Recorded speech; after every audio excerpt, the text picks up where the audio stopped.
Haddii aad u fikirto sidii weligaa aad u fikiri jirtay, wax unbaa kugu dhalan dareenkii weligaa kugu dhalan jiray.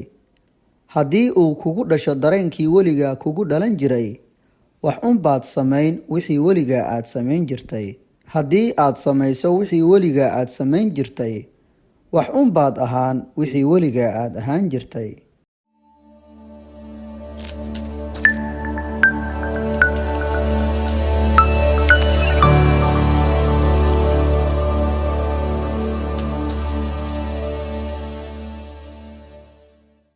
Assalaamu calaykum.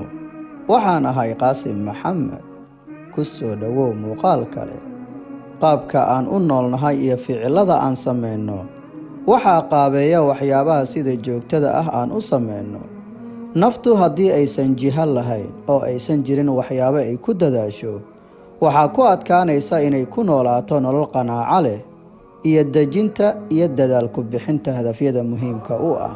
Waxaan rabaa inaan muuqaalkan kugula wadaago 5 fure oo haddii aad raacdo kuu fududayn doono noloshaada, kaana qaadi doono culaysyo badan oo aad dareemayso maanta. Laakiin shardiga ku xiran ayaa wuxuu yahay inaad ku dabaqdo naftaada oo aad ku darsato qaamuuska noloshaada. Shayga goorma ayuu qofku ogaadaa faa'iidadiisa iyo waxtarkiisa? Waa marka uu tijaabiyo. Sidaasi darteed ayay muhiim kuugu tahay inaad tijaabiso oo aad ku dabaqdo naftaada. 5 fure waxaan rajeynayaa inaad mahdin doonto insha Allah. Noqo qof awood badan. Tallaabadan koowaad waa meesha ay ka bilowdaan dhammaan xalka caqabadahaaga. Waayo dunidan waxaa nolol macno leh ka samayn kara qofka adag ee duruufihiisa u bedeli kara fursado. Oo u fiirso hadalkii xabiibkeena Muhammad sallallahu alayhi wasallam ee ahaa: mu'minka xooggan oo awoodda leh ayaa ka khayr badan xagga Allana looga jecel badan yahay mu'minka daciifka ah. Laakiin labaduba waxay ku wada sugan yihiin khayr. Hadalka nabigeena Muhammad sallallahu alayhi wasallam wuxuu nagu dhiirigelinayaa inaan ahaano mu'min awood badan oo iimaankiisu sareeyo, xirfad yaqaan ah, ay jirto meel uu ku wanaagsan yahay, oo aan noqon mu'min daciif ah oo isaga nool nolol caadi ah, kuna qanacsan halka uu ka taagan yahay nolosha. Ahow qof awood badan oo iimaankiisu sareeyo, xakameyn kara dareemihiisa, hagi kara naftiisa, aqoon kasbada, jir ahaan iyo maskax ahaanba u xooggan, una adkaysan kara caqabadaha nolosha soo hordhigto. Hadaf yeelo.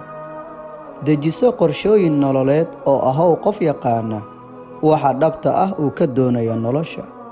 Ha ku noolaan nolol caajisnimo ah oo si fiican u dhuux hadalka suubanaheena Muhammad sallallahu alayhi wasallam ee ahaa ku dadaal waxa ku anfacaya. Ha u noolaan sida xayawaanada oo kale oo iska cuna iskana caba, balse adigu waxaa tahay bini'aadan karaamaysan, caqli iyo awood Alla siiyay. Inaad degsato qorshooyin nololeed waxay kaa caawinaysaa inaad isbeddel dhab ah samayso kana dhex baxdo wax kasta oo dib u dhigaya naftaada. Waan ognahay in dhammaanteen aan wada jecelnahay in wax kasta ay noogu hagaagaan tacab iyo daal la'aan, balse jaceylkaas hadduusan la socon ficil iyo dadaal, nolosheena waxay sii ahaanaysaa mid aan ka dhaqaaqin booskeeda. Haddii aysan jirin wax ku dhaqaajiya oo aad u dadaasho oo mar walba ku weyn qalbigaaga, way kugu adkaanaysaa in noloshan kooban ee adduunka ah iyo midda dambaysa ee aakhiro aad meel sare ka gaarto. Oo isweydii waxa kaaga qorshaysan diintaada, naftaada, familkaaga, shaqadaada, waxbarashadaada, dadka iyo deegaanka aad ku nooshahay. Sidaasi darteed degso qorshooyin nololeed oo ku dadaal waxa ku anfacaya, sida waxbarashada, shaqada, barashada xirfad ama luqad aad jeceshahay, iyo wax kasta oo aad u aragto in ay anfacayaan naftaada. Alle kaalmeyso. Dunidan ma jirto qof isku filan awood ahaan iyo maskax ahaanba, balse qof kasta waxa uu u baahan yahay kaalmo iyo caawin dheeraad ah si uu u xalliyo caqabad haysata, si uu aga guulgaaro qorshe uu degsaday, si uu u hago una gacan qabto naftiisa. Ayuu u baahan yahay kaalmo dheeraad ah oo awooddiisa ka baxsan. nabigeena sharafta badnaa ee Muhammad ibn Abdullah sallallahu alayhi wasallam wuxuuna leeyahay alla kaalmeyso. sidoo kale xusuusnow xikmaddii Soomaaliyeed ee ahayd wixii rag u kaca allana uu aqbalo way rumoobaan. sidaasi darteed ayay aad muhiim kuugu tahay adiga inaad la timaado dadaal badan oo aadan waxba la harin. caajiska aad kala dagaalanto naftaada, u dhabar adeegto doonistaada, allana aad u kaalmaysato, oo go'aan walba oo aad qaadanaysa iyo hadaf walba oo aad dejinaysa aad ku lifaaqdo tala saarashada alle. ha rajo dhigin. sida aan ognahay, rajo dhigistu waa furaha guuldaro kasta ee soo gaarta qofka. rajo dhigistu waa ka quusiga naxariista alle, taasoo ah waxaan u wanaagsanayn qofka muslimka ah. marna ha ka caajisin sugidda khayr kaa soo daahay, marna ha ka walwalin oo ha ka rajo dhigin xaalad kugu adkaatay oo aad xal u weysay. qorshe walbuu kuu shaqayn waaye, ha ka caajisin oo ha ka rajo dhigin, ee tijaabi waddo labaad oo aad ku xaqiijinayso hadafkaas. isla waddadaas haddii ay kuu shaqayn weyso, tijaabi oo ha ka caajisin waddo kale ilaa guushaada aad xaqiijiso. balse marnaba qaamuuska noloshaada ha ku darsan rajo dhigis iyo caajis, oo xasuuso in waxa soo daaha uu yahay waxa khayrka kuugu jira. nabigeenna Muxamed sallallahu calayhi wasallam wuxuu ina leeyahay ha caajisin oo ha ka rajo dhigin nolosha si fudud kuguma siinayso wax walba oo aad ka dalbato oo aad ku bixiso dadaal ilaa ay ku soo hordhigto xaalado adag oo ku gaarsiiya quus iyo niyad jab.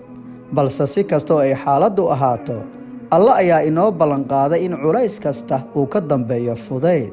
ee adigu ha rajo dhigin, hana ka caajisin hadafyadaada. ha shallaayin. haddii aad ku guuldaraysato qorshe ka mida qorshooyinkaaga, haddii uu kaa xirmay albaab ka mida albaabadii aad ku tiirsanayd, haddii uu kuu shaqayn waayo qorshe aa wakhti badan ku soo bixisay, haddii uu ku khiyaamay qof aad aamintay, haddii qof aad wanaajisay xumaan aad kala kulantay, ama uu kugu dhaco wax aadan filanayn, marnaba ha dhihin haddii aan samayn lahaa sidaas iyo sidaas sidaan iguma dhacdeen. maya, taasi kuuma habboona, sababtoo ah shallaydu waxay furtaa camallada shayddaanka, sida uu inoo caddeeyey suubanaheena Muxamed sallallahu calayhi wasallam.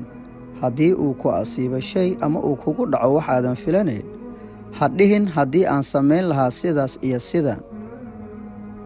marnaha ka shallaayin wax kugu dhacay.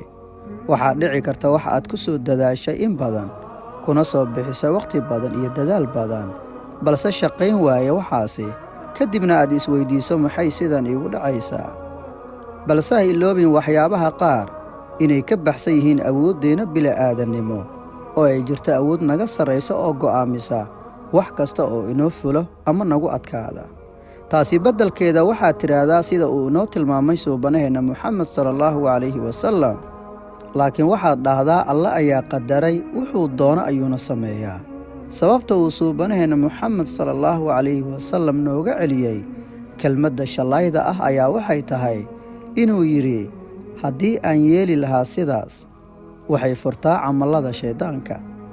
sidaasi darteed marnaba ha ku darsan qaamuuska noloshaada shallayda, waayo waxba kuuma soo kordhin karto oo aan ka ahayn ciil iyo niyad jab. ugu dambeey, in qof ahaantaada aad beddesho kuna dadaasho isbeddelkaas, adigoo maraya waddooyinka kala duwan ee aan ku soo bandhigay muuqaalkeenna maanta, kuwaasoo aan ka soo guuriyey xadiis ka mida xadiisadii nebigeenna Muxamed sallallahu calayhi wasallam, ayaa waxay furo kuugu noqon doontaa inuu kaa dego culayska awoodyarida, hadaf la'aanta, alle kaalmaysi la'aanta, rajo dhigista iyo shallayda. hagaag, inta aan goordhow ku kulmi doonno muuqaalka soo socdana waxaan ku leeyahay ku noolow nolol ka duwan midda xayawaanka, oo ha u noolaan keliya inaad wax cunto oo aad wax cabto misena iska seexato. aad ayaadna ugu mahadsan tahay daawashada muuqaalkan. mahadsanid.